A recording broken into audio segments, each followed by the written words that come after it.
Hi, and hey, and welcome back to another edition of Talk More Talk, a solo Beatles video cast. What we have for you in store this time is what we call an extra show that we're slipping in between our shows that we normally bring you every other week. But the purpose behind doing this extra show is because it is Monday night, and all my co-hosts here on Talk More Talk got to see the brand new TV special, which aired on CBS television. It's also supposed to stream on Paramount Plus, of Ringo at the Ryman. And so, first, let me welcome my co-host, the queen of Beatles social media, and of course, she also co-hosts Toppermost of the Poppermost, and she's written a number of books, including Songs We Were Singing, Guided Tours to the Beatles' Lesser Known Tracks. Of course, I'm talking about the Kidster, Kid O'Toole. Kitmeister. Hey, hi everybody. Look up and you'll see Ringo and you'll see Kit. Okay. Right. Also, we have Joe Mayo, who hosts his own very popular Mean Mr. Mayo channel, doing a lot of conversations about the Beatles, and it's endless how many conversations he has, practically on a day-by-day basis. Hi, Joe. Hello, Ken. Thanks. You didn't seem that impressed with that I'm introduction. tired, man. We're doing this right, recording this right after the show. Yep. Joe Okay. is wearing, you can't tell, but he's got his booty pajamas on That's right now. right. I With actually the trap door, bottoms so. on here. I do. Oh wow. Also, of course, we have Darren DeVivo, who is the new member. He's the rookie here in the family, but he's one of the biggest veterans I know in the radio industry. He's been on WFEV in New York City for 41 years, right? But who's counting? And of course, he's been on Things We Said Today, along with Ellen Kozen for how long is it now? 5 years? I think it was 28. I think the first show we did was on Egypt Station. So that I think was September 18, right? 2018. So There that's when I joined you guys over on Things Okay. We Said Today. Well, that was the end of 2018, so it's really more than 6 years then. Yeah, can't do that kind of math this late at night. So we're just going to have a casual conversation about what we all watched, what we observed, and what we thought about this special. And I'm going to just start by asking, in particular, Kit and Joe this question because we kind of covered this on Things We Said Today. I was giving my review as someone who was there. Very lucky to have witnessed both shows that Ringo did at the Ryman in Nashville. But obviously, you've had the chance since these concerts took place to know who the performers were, what the set list was. Was this kind of what you were expecting in this particular concert? I mean, I know that primarily this was done to promote the new album, Look Up, but it was a lot more than that, especially in the way that it's presented here in the TV special. It's more about Ringo's whole history, how much the Beatles meant to the performers who were part of the show itself, how much country music meant to Ringo. It's his history with country music. It's not just about the new album, but this wasn't an all Ringo show. He didn't sing all the songs, and it wasn't with an all-star band. So is this kind of what you thought it would be going into watching this show? I mean, like I said, you already read about it, but even before that, was this a surprise to you, the way this was presented? Not a tremendous surprise. Probably the main thing, and I was actually kind of prepared for it because from what you and others who went there told me, I was a little surprised that Ringo didn't do more songs, but I was kind of prepared for that. And there were some, we'll talk about it in a minute, but some great moments on there that on the special that where Ringo wasn't on stage, but there were some great versions and reimagining of some of his songs. And I was a little surprised at how some of the artists dug a little deep. I Yeah. mean, you'd expect What Goes On or Don't Pass Me By, but then, they got into some artists that, stuff off of, Ringo's Vertigravure, and I thought, wow, That surprised me that they dug, and I was impressed that they Yeah. dug that deep. These are some real fans.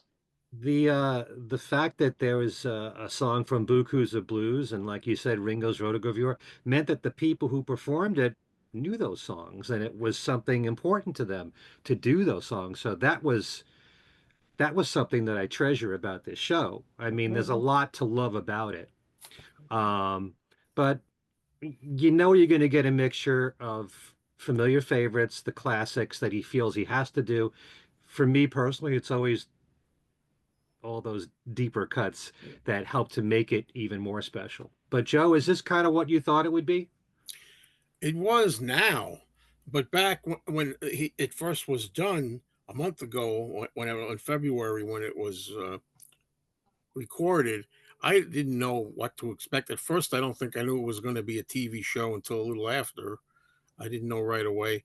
Hmm. And when we went through the set list, people were sending me the set list. I was disappointed initially because we saw Ringo was not on stage a lot. And I'm like, well, what kind of Ringo concert is this? Ringo is not there. He's off stage for a while for a few songs, comes back, and he's off again.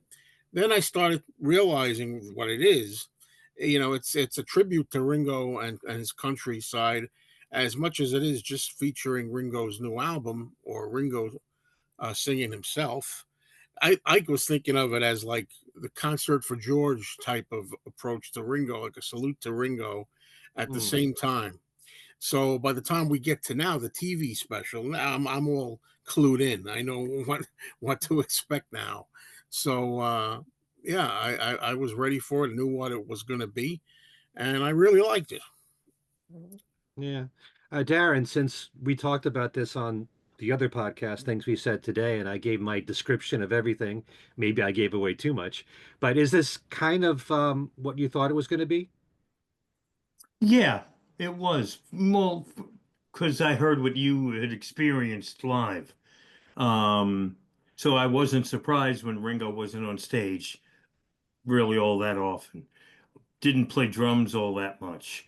None Hmm. of this was a surprise to me because of what you had said. I think when you probably my reaction to what you said, having seen the shows at the time, I was probably a little like, oh, that's just a little disappointing, like Joe said. I would have probably wanted to, if I were there, see more Ringo. And going into the concert, I'm sure you also thought you were going to see a little more Ringo than you did. But now that it's all done, you see what the package was supposed to be. A little bit of promoting the new album, a little bit of giving a little nudge to country music, tying the generations together with the new album. And I mean, one of my surprises that, again, this was something that you mentioned, Ken. And actually, when I saw the set lists, I was surprised it wasn't more from the new album. The new album still managed to get lost, I think, in the special, which maybe that's would be the one thing I'd say that still surprised me a little bit. That there wasn't a little more of a push to the new album. Um, Even if they did it in ways during the interview segments. I even was wondering if there would be like if Universal would have bought time and there would have been commercials for the album Mhm. during the broadcast. Another way that they could have plugged the album a little bit without plugging the album, Yeah. and they didn't do that. But for the most part, it was what I expected. I think I'm more curious to ask you: did everything get broadcast? I don't recall what you said. Was it the was basically? I know they probably did a lot of heavy editing, but all the performances, all the songs were used. All the songs were used, but they were not in the same order as they were performed. Which I think was a good thing. I wanted to add. I like the sequencing. Mhm. I mean, not having been there to see it, I thought it gave a feeling that Ringo was on enough at the right times. The Yeah. way they had his presence, both singing at the mic and on drums, it was enough that it wasn't like for a long time. Like, oh, where's Ringo? Come on! I think they really mixed that up nice, in my opinion. Yeah. Right. There were times when I was there at the shows and there would be like three songs in a row without Ringo, and it's like, this is getting too long without Ringo, as much as I love the performances. But Yeah. they did actually, they corrected that problem with the TV special here. I think they did it really well.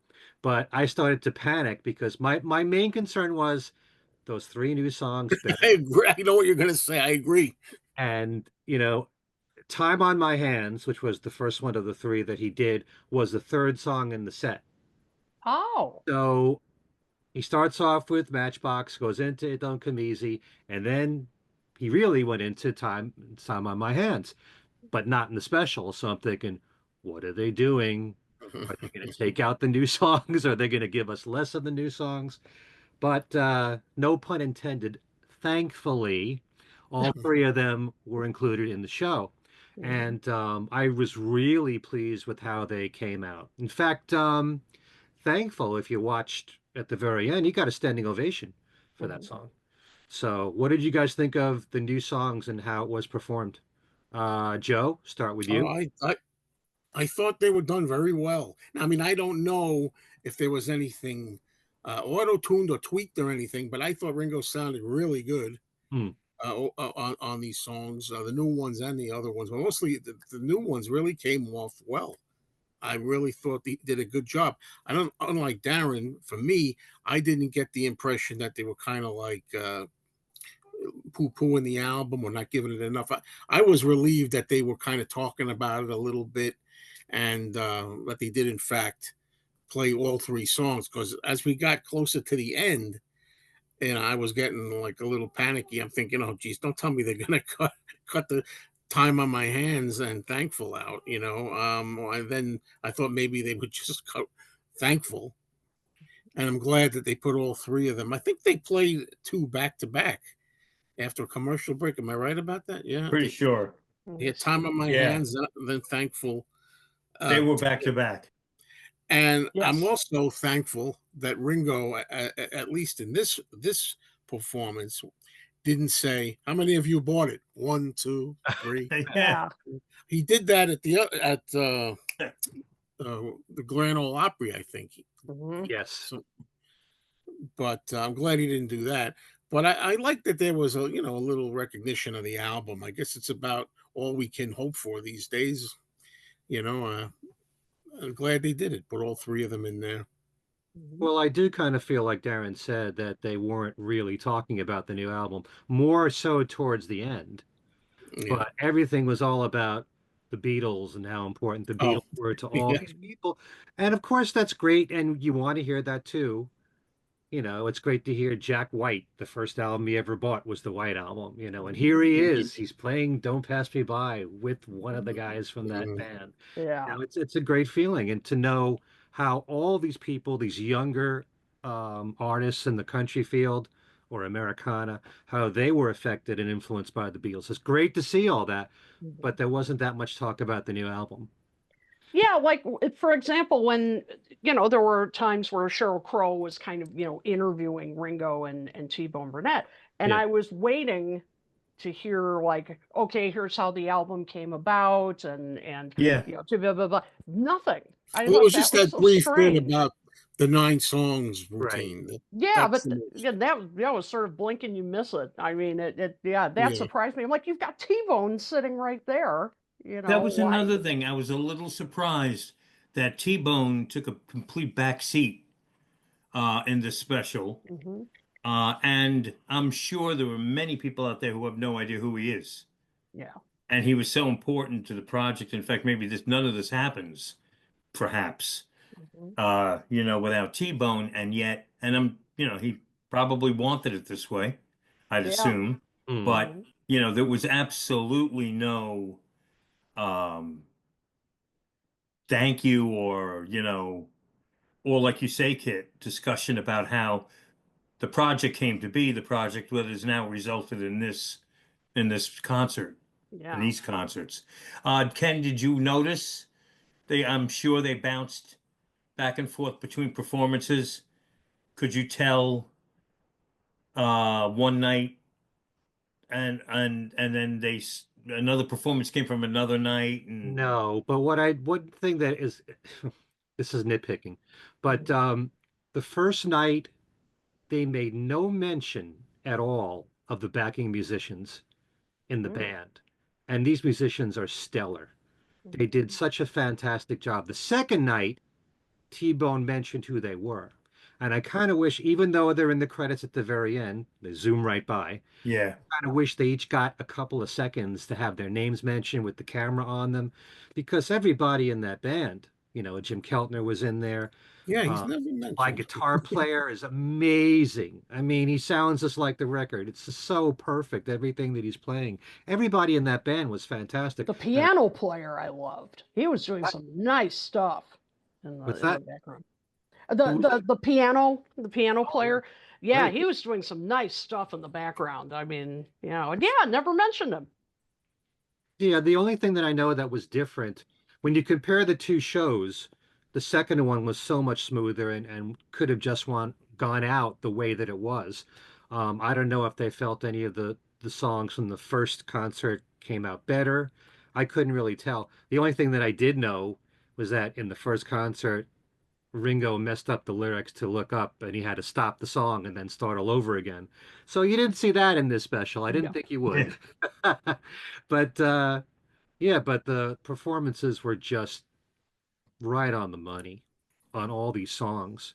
Mhm. Um, and even though I've said this before, I'm going to say it even more. I love the sound of Molly Tuttle singing with Yeah, Ringo.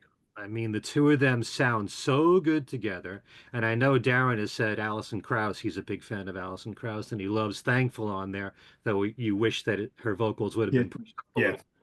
But I certainly wouldn't mind more Molly Tuttle singing with Ringo on right.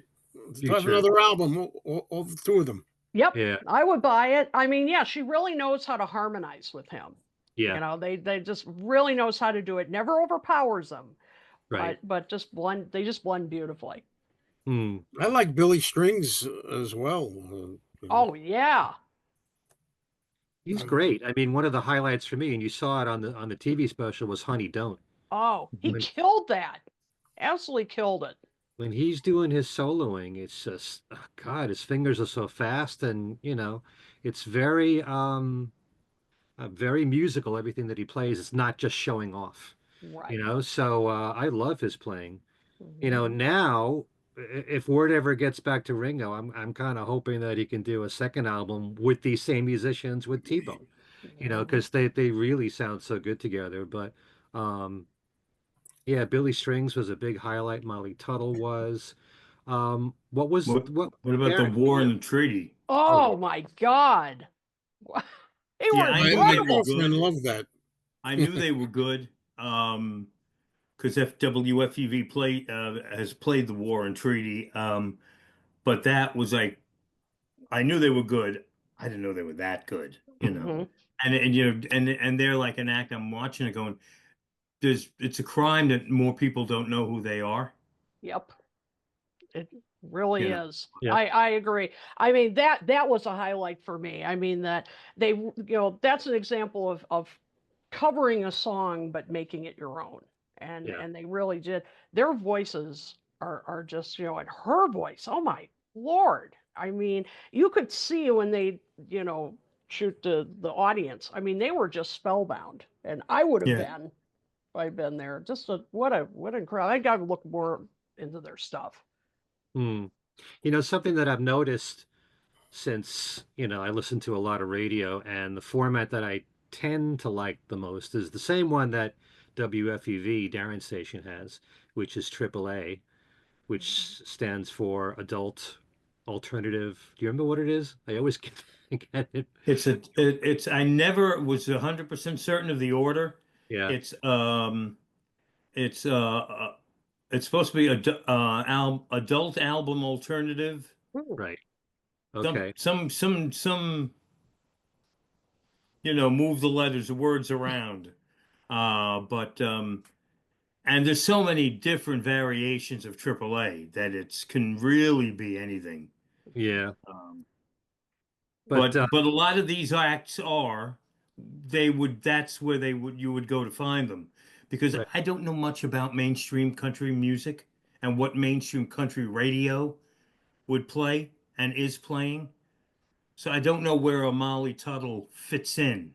I don't Yeah. know if Larkin Poe fits neatly into uh, the country genre, today's country music, but I know some of the people who weren't involved in the show, the Zach Bryans and Chris Stapleton. Mhm. These are big names. I don't know like where a Molly Tuttle fits in, or I wrote her name down because she was one artist I was not familiar with who blew me away. Mickey Mickey Guyton. Guyton. Yeah. Yes. Yeah, Yeah. Yeah. Again, that I was don't quite know an how where amazing she version. slides into the whole picture. But Ah, anyway, you were talking AAA. I mean, Yeah, but the reason I brought it up is because when listening to your station, WFUV, I heard War and Treaty on your station. And there's a station on Long Island that I listen to, which is a AAA format. And all of a sudden, this is new from Billy Strings.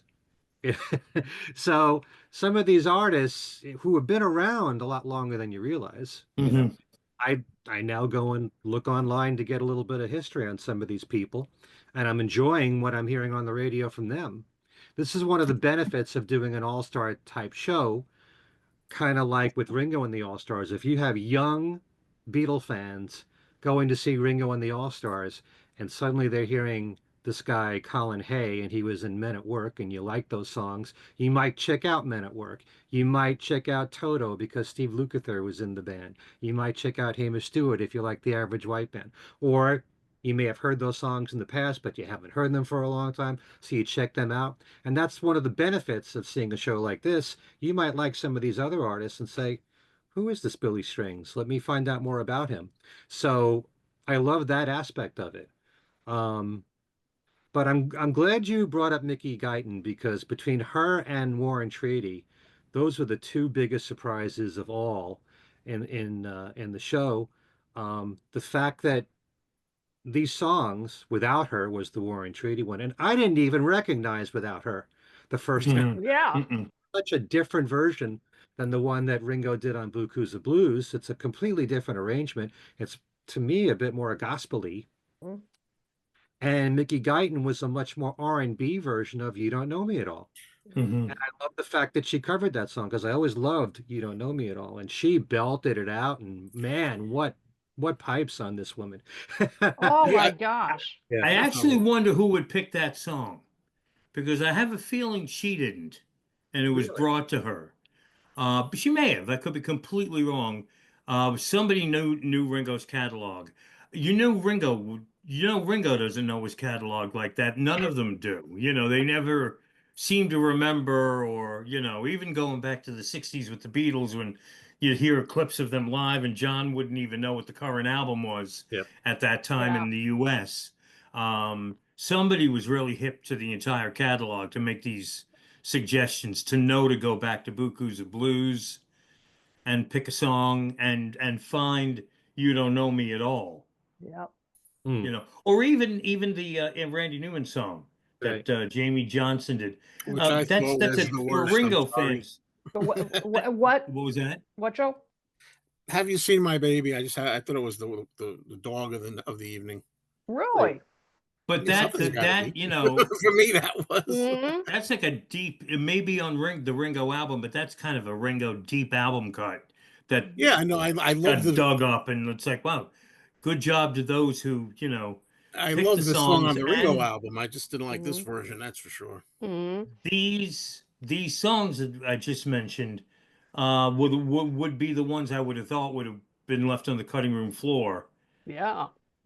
for the TV special. So kudos that they were left in there. And I'm watching it thinking, I'm so surprised and pleased this is 2 hours long, because Yeah. how many times have you know things like this have like tailor made to be cut down to 1 hour. And Right. but But I knew from having gone to both shows that the entire length of those concerts were like 2 hours and 15 minutes or so, but there was an intermission in between. Mm. So there was less than 2 hours worth of material. So that gave them room for commercials and for all those little interview clips in between.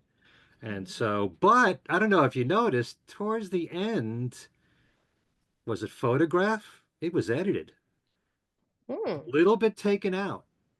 Huh. I It's a didn't very notice. Didn't smooth, notice that. yeah, of the What performance itself.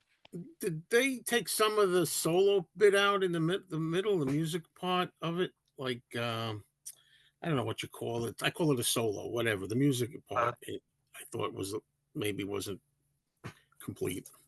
I think it was Even when the intro was when a the little. vocals were sung from Ringo. I think part of that was taken out. I have to watch it again. I've only watched it the one Yeah, time. Yeah, I gotta watch it. It seemed like it seemed to be exactly like 2 hours long Mhm.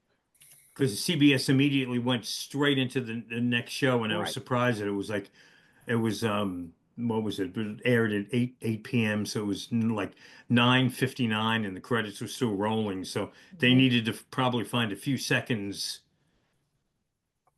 here and there to make to buy a few, extra seconds to squeeze it into the 2 hour window.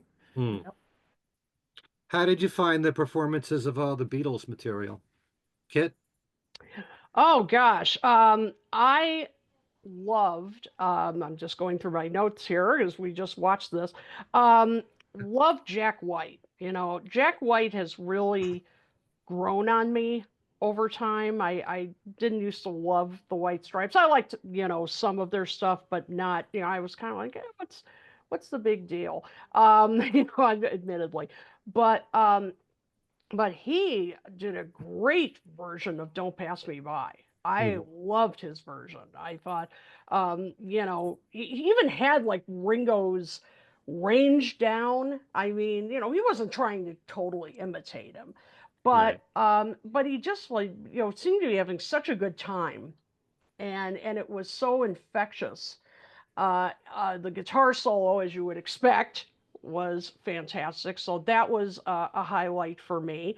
Um, I also loved, let's see, sorry, I'm still going through. We just watched this, folks, so we're still kind of digesting what we heard. Oh, Molly Tuttle doing Octopus's Garden. That was charming. Hmm. That was really a charming version. Clearly, that song means something to her, but I think she said the first Beatles song she ever heard. That was fantastic. Um, and what else did I like? What Goes On? I thought that was a nice version of that. And Ringo was playing drums on that. You could see him kind of mouthing the words in the background. yeah, that's what I liked about it most. Wasn't that great? And smiling and everything. And so, yeah, nice duet with Billy Strings and Molly Tuttle, and of course, some great guitar work on that. So, I'd say those three particularly stood out for me. Well, What Goes On was really special because that's the first time Ringo's ever drummed on it live. Oh, Because even wow. though, he's done it with the All-Stars, Sure. Up front. he's always up front singing. I'll be darned. I never thought about that he'd never played drums live on that. Yeah. Amazing. Yeah. And I do like, as you were saying, Octopus's Garden, because even though the song has country roots anyway, the Beatles' recording of it, this was even more countryish. Yep, exactly. Yeah, I mean, it was interesting. I mean, some of the songs, not all of them, and if we're going to talk about areas we didn't like, I didn't think the country treatment worked for every single Beatles song that was played, but yeah, Octopus's Garden. At first when she was playing, I thought, is this going to work? Oh, absolutely. And the fiddle and acoustic guitar with it. I mean, it just they went to sort of a new angle to the song that I really enjoyed. Hmm. All right. Joe, the Yeah, Beatles. what goes on with Billy Strings and Molly Tuttle, and the fact that Ringo was on the drums was a fun novelty. He was having a good time. He was, mouthing some of the words too fondly. Mhm. So I love that kind of thing. Mhm. And also, I liked I Don't Want to Spoil the Party with Molly Tuttle and Sheryl Crow. That Mhm. version was good. Um, I'm gonna say boys, even though that's just Ringo. It's Ringo, But Mhm. it's funny. I'm gonna mention that because I'm jotting down notes as I'm going here, and I'm thinking I first had listened to it. Don't Come Easy before that, the way Mhm. they played it here, presented it Mhm. here, and I'm thinking, oh man, that's a little. To me, it was a little sluggish. This version of it, Don't Come Easy, a little slow. And I'm like, oh, gee, I wonder if they have to do that, for maybe for Ringo's. But then when they went into Boys, playing it right after that in Hmm. sequencing, and Ringo was like, his fiery self again. And I was, wow. I was relieved. I really enjoyed that performance. Mhm. I don't know if I really was wild about "I Want to Be Your Man" with Larkin Yeah, Poe. Yeah, I don't know about that one. I agree. But I agree with other ones. "Don't Pass Me By," Jack White, that was terrific. And Octopus's Garden, Molly Tuttle. Those were Mhm. my favorites. Mhm. Yeah. Do you think that I Don't Want to Spoil the Party? Yes, I know it's country, Mhm. but Right. it's not a song that Ringo sang lead to in the Beatles. So Right. Right. did that work? Yeah, that's I mean, pushing it. obviously it's country. Yeah. Yeah. Mhm. So how do you feel about that? Did you think it was an odd choice or just Darren? Technically, on a technicality, yeah, but it didn't I hurt. liked it. Yeah, I Mhm. enjoyed it. I liked it. My half asleep self was thinking, I'm singing it in my head, going, Ringo never sang this, Yeah.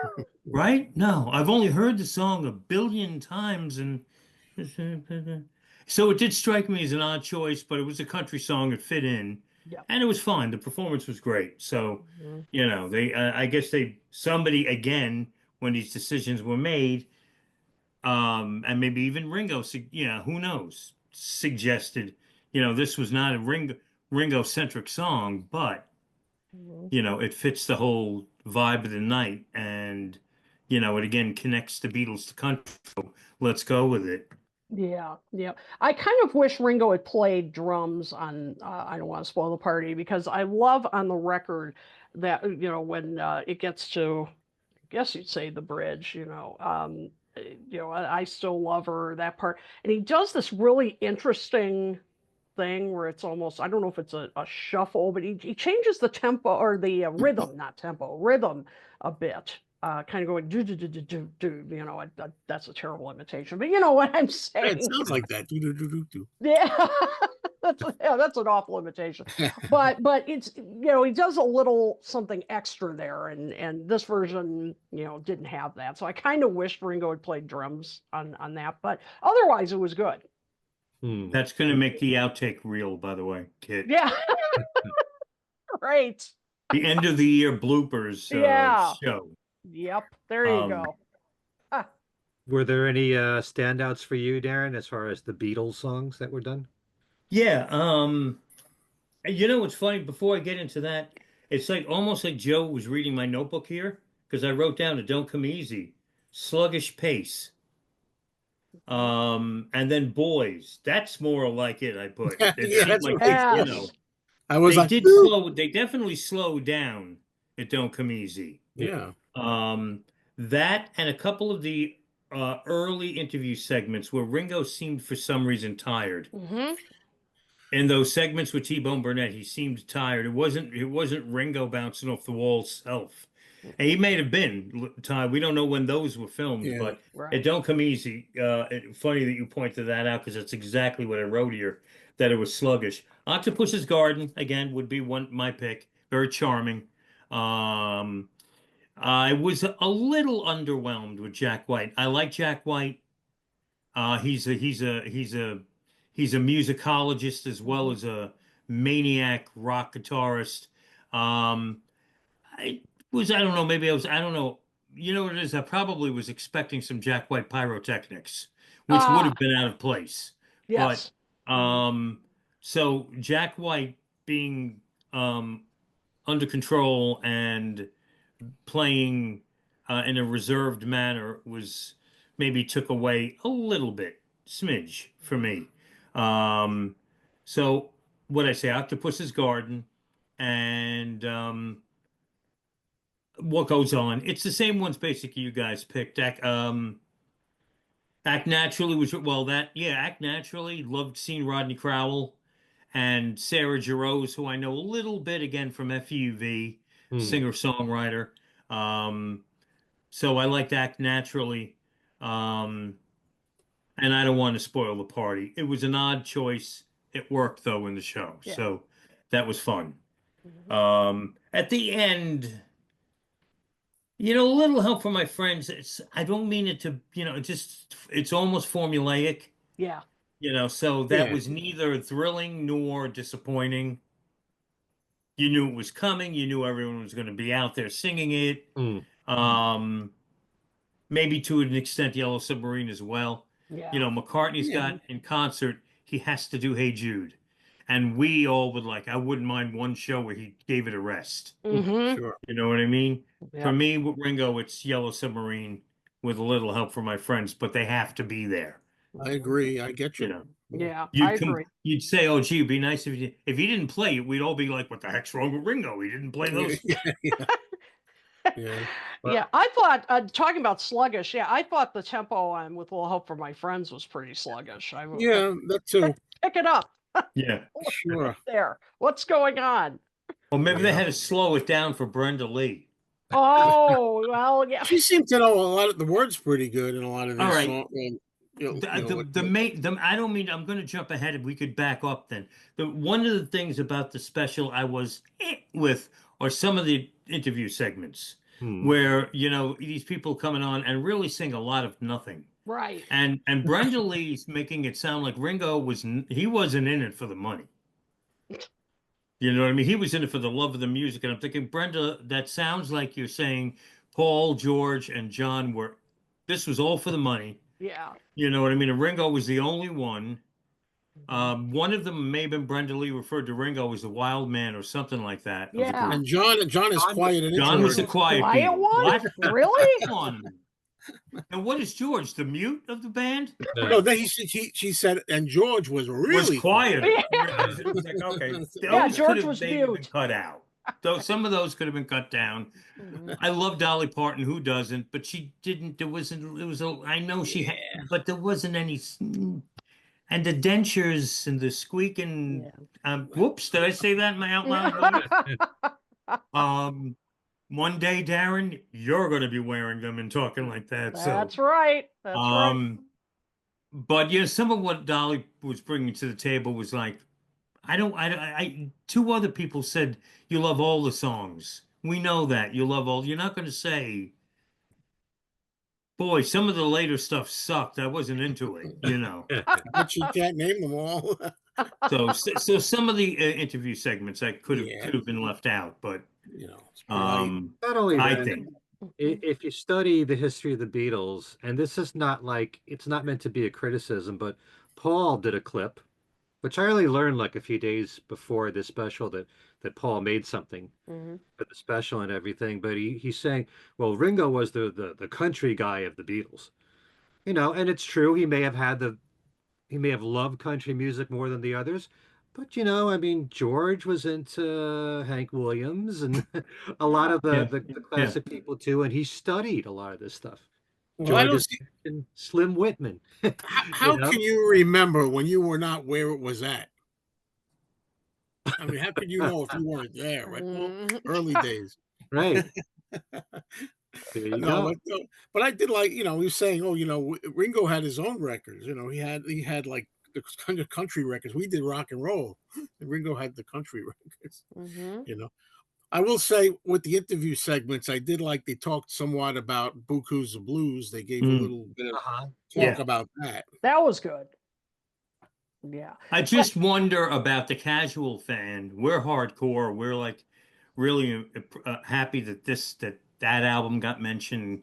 But when again, I tend to turn everything into like this PBS documentary, anything having to do with this. There should have been a little setup. Bukus of Blues was Ringo's first country album. Yes. It came out in They did show a 1970 photo of it. Mhm. or something. Yeah, a little. Just so that people knew what he was alluding to with Pete Drake and, Mm. Yeah. All Things Must Pass suddenly comes up on the screen. Hmm. And I'm waiting for Buku's of Blues cover to pop up, and it doesn't. Yeah. Again, this really, But I really did see the cover down somewhere. picayune here, but Yeah. But I hear what you're saying about the interviews because, like, do we really need to have it explained to us what with a little help from our friends means and why it's so Mhm. meaningful. No, we don't really need No, that. you don't, it's been said and it's basic, it's pretty obvious. Hmm. Um, but again, they are appealing to, I guess they're appealing to people who don't know and aren't thinking like we're thinking, True. aren't dissecting every single, like we do. Um, so, Yeah. you know, again, being picayune here, I think all in all, it was a great showcase Yeah. for him, Yeah, I think for it was Ringo, really and well done. and Yep. hopefully, we see a little bit of at least 1 week jack in sales for Look Up. It'd be nice. Um, Hope so. Yeah. I'm kind of glad that Brenda Lee was included in the interview clips because she did tour with the Beatles too, and Hmm. she got to know them then. And I've mentioned a few times in our podcast that I had the chance to interview Brenda. This is well over 10 years ago, and she told me that she really thought the Beatles were going to go places before they hit it in America, and she talked to people at her record company, Decca, and she said, you really should listen to these guys. And they turned the Beatles down or Hmm. didn't pay attention to what Brenda had to say. But she was, she was backing up the Beatles early on. Hmm. And maybe Ringo remembers that. It's funny because when I was there in Nashville watching these concerts and I'm seeing her on stage and you can see that she's about half as tall as everybody else that's on the stage there, and she's looking up and she's all bewildered like, what am I supposed to do here? You know, you don't really see all that on the camera, but it was really funny. But Hmm. she and was, actually, she makes Ringo look like a basketball player. That's true. which is not easy to do. No. But Yeah. also, I was thinking, and Darren, you and I both especially know this. There are times when you do an interview with someone and you know that you want them to talk about specific songs as a setup to lead into the song. And it seems like so much of these interview clips were done that way.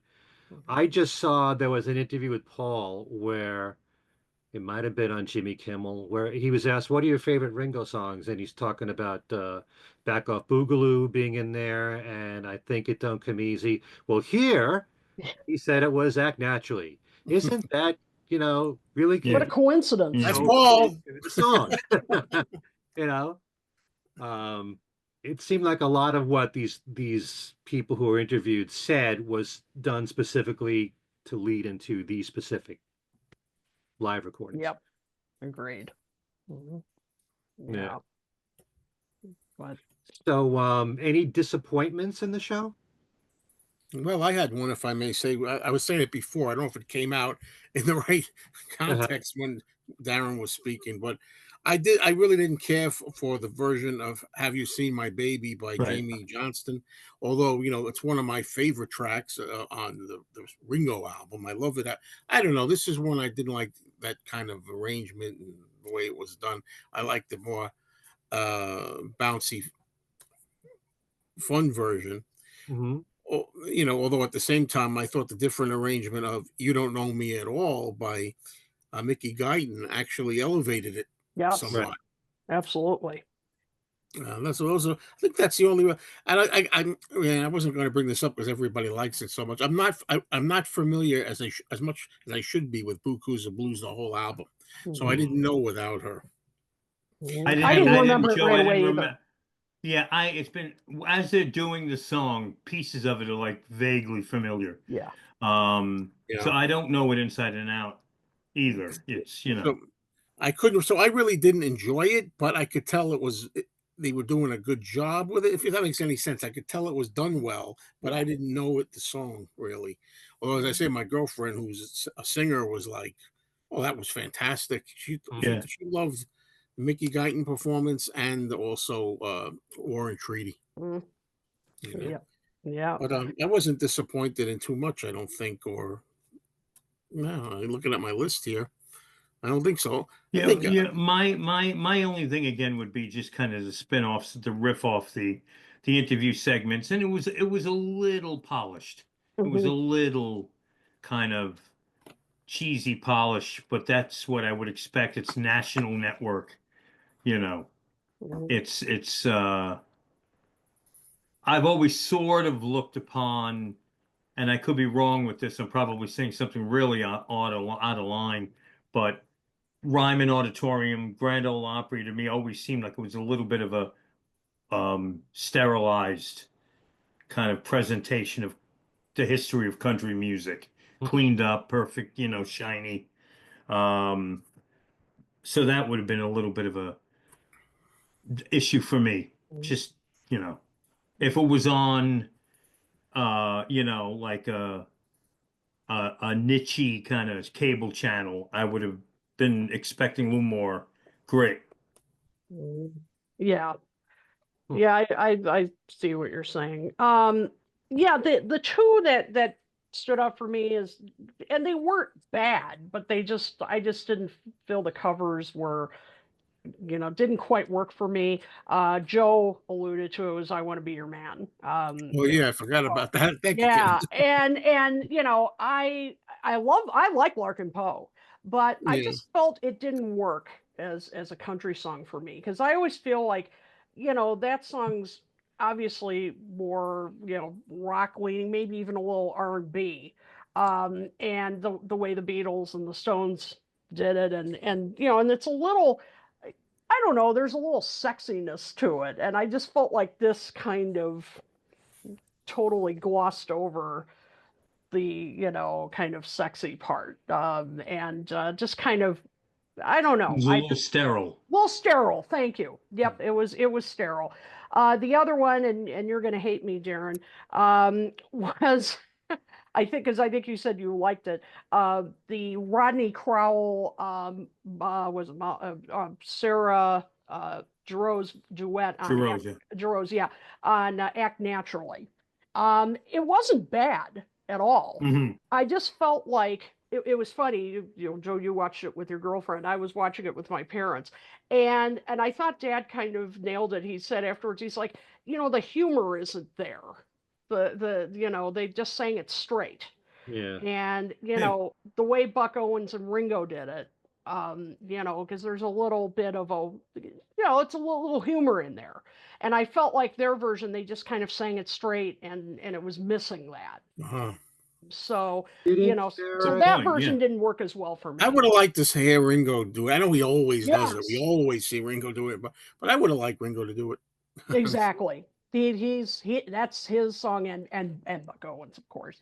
Yeah, and I just felt like this version just kind of fell a little flat for me. But other than that, Hmm. um, there were some real highlights here. One other thing about "I Want to Be Your Man," I mentioned this somewhere else. You said it's not really like countryish, a type of, so it doesn't lend itself to country. I remember when Paul did "Up Close," not to be confused with "Unplugged." Mhm. He did a country. I thought it was a countryish flavored, twangy version of "I Want to Be Your Man." I thought that worked a lot better. That was a lot of Yeah, fun. that's a good point. That did work a lot better than this You, because you're not it talking had about, some grit to it. You know, no, you're not talking about Can't Buy Me Love. no, Uh no, oh. No, because he did like a hillbilly version of Can't I Buy Me think I'm thinking of he did both right. He did "Can't Buy Me." I'm like thinking, "I want to Love. No, be he your did I man." Want to Be Your Man as well. hmm You know what? I might be confusing the two. Never mind. but No, he's because done "I Want to Be Your Man" in you're sound right. You're checks and right. stuff too, The at one that I'm gritty thinking of version. the beginning of "Can't Buy Me Love." Yeah, I'm thinking of "Can't Buy Me Love." Yeah. But the other one, what was "I Want to Be Your Man" like when he did Kind of that? It bluesy. was something different, Yeah, right? almost like a Bo Diddley beat, as I Yeah. Oh, recall. diddly. hmm Never mind. It's past Joe's bedtime. You get a pass, Joe. That's Yeah, right. It's really. late. And we could do this show in 15 minutes, I think, guys. Maybe under a half an hour. Yeah. Making fun of me there because I thought, yeah, we can No, wrap I it. said 15 Yeah. minutes. Yeah, yeah, he said Yeah, 50. I'm you like, said yeah, 15 minutes, like, oh, Darren's new. He on one doesn't know. song. What do I Oh, know? Yeah. oh, funny. Darren, were there disappointments? Well, I Uh, mentioned what I mentioned, have you seen my but then baby? I just thought one more thing. I would have loved to have seen Ringo out on stage playing drums more. Yes, Yes. Hmm. agreed. Even the songs that are, those would have been perfect for him to be in the band, which is what he loved. Mhm, Playing alongside Jim Keltner while the others are doing the heavy lifting up front. mhm, I'm surprised he didn't do that. I wonder why. mhm. Yeah, because he had so much fun clearly doing What Goes On. I mean, Yeah, that was so much fun to Yeah, yeah. watch. Mhm. You know, and and when he was playing and singing "Boys," I mean, Oh yeah. he was playing. He was in the groove and he was in the moment. And Mhm. but the lengthy spans of time that he wasn't out on stage, you know, I would have liked to have seen him back behind the drum kit. Mhm. yeah, that's one of the few complaints I would make about this, if there's any complaint. It's just also the fact that there are certain Beatles songs that he's never played the drums to live before, like Octopus's Garden. Okay, anytime that he's ever performed, he's doing it most recently, but he's always up front singing. He never drums to it, Yeah. you know. Yeah. So what about I don't want to spoil the party? Mhm. Perfect example. You were bringing that up, Kit. Yeah. Yep. Um, he could have drummed on "Don't Pass Me By." Mhm. I'm not expecting him to be up there for every single song, but especially when they're songs that he's never drummed to live before. Right. Um, and all he has to do is concentrate on the drumming, and he's got Jim Kellner there. And that's another thing. The two of them I always link together. They're best buddies. It's a reunion of the two of them. Be cool to see the two of them double drumming Yeah. together or Yeah. in this concert.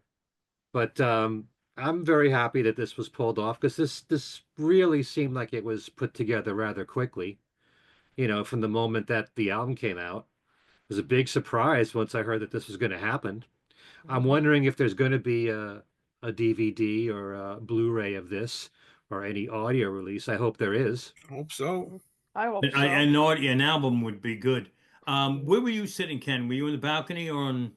The balcony on the left-hand side at uh, kind of a sharp angle. All right, Nah, because I was looking for people in the Me audience yeah, too. me that too. I recognized that Ken, and I saw one person Me who too. spotted Peter Frampton.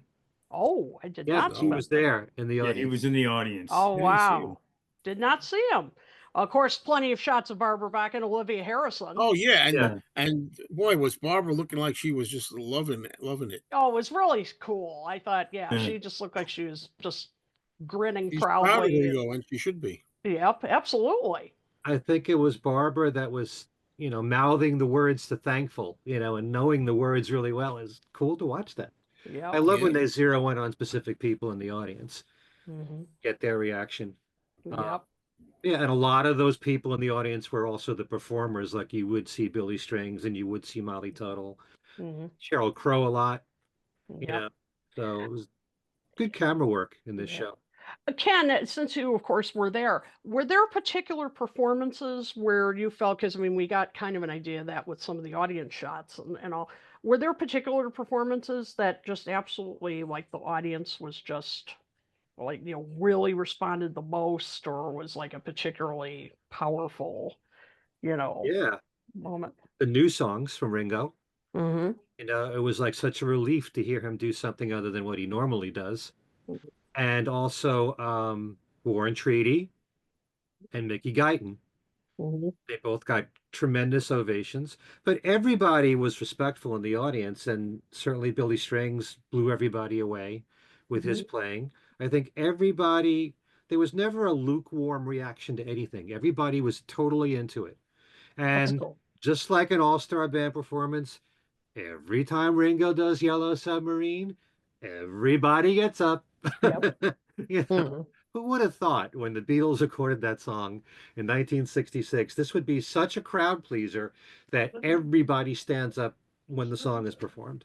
Hmm. Um, but yeah, it works, and it's just a great reaction, even though people like me, people like us want him to go deeper. There's still this smile on everyone's faces when he does something as iconic as With a Little Help from My Friends. And you can see a lot of young people in the audience, and they're like, like he does it on every tour. Yeah, right. It's nothing new for him. Hmm. But it's just a great thrill for me to see that in younger people. But there's so many people that I saw there that are more like us that follow everything that he's done And the main reason they're going to the show is to hear the new material, more so than to see all these other people, as great as they are. And I say that reluctantly because you see these people and they're so great on stage, and they're so great with Ringo. They really compliment him. So yeah, I think that if Ringo would look up at the audience and see people are standing up at the end of Thankful, maybe he might think about doing one of those songs with the All Stars. Mhm. Let's hope. And I saw what you did there with look up at the audience. That was nicely done. Uh, oh yeah. Sometimes Nicely done. they slip without my realizing it. That's right. Well, I think any final thoughts from you guys I on? have none. Yeah, just that this was, thoroughly enjoyable. Ringo looked and sounded great. Liked the different interpretations of songs, and as I said, what a pleasant surprise that some of them went to the deep tracks. Yeah. Mhm. So it's, despite some of the little flaws we've talked about, it's well worth a watch. It's Mm. it's it's Mhm. it's very enjoyable. All right. And Kit, you were saying before we started, it is available for streaming? It should be by, well, when we're recording this, it'll be probably tomorrow, Tuesday, so the day after it airs. It should be on Paramount Plus. Paramount Plus, okay. Hmm. And they also did say that some of the proceeds from With Little Help from My Friends, I'm not sure if it's the entire concert, but certainly that one song goes to the California wildfires Yes. Hmm. for that. Hmm. So for a great cause right there. Hmm. So I don't think we have any more time on our hands. So I think that Don't. we should wrap this up and thank all of you for watching this show. And we are thankful. Nice, Very okay. All right, all right, all right. So how long? thank you watch our Wind up. show and listen to our show. Thanks to Ringo and all those great performers and T-Bone Burnett for all the work they put together for this special. And for Kit and Joe and Darren, I'm Ken Michaels, thanking all of you for watching, and we'll see you next time. Peace and love. Peace and love.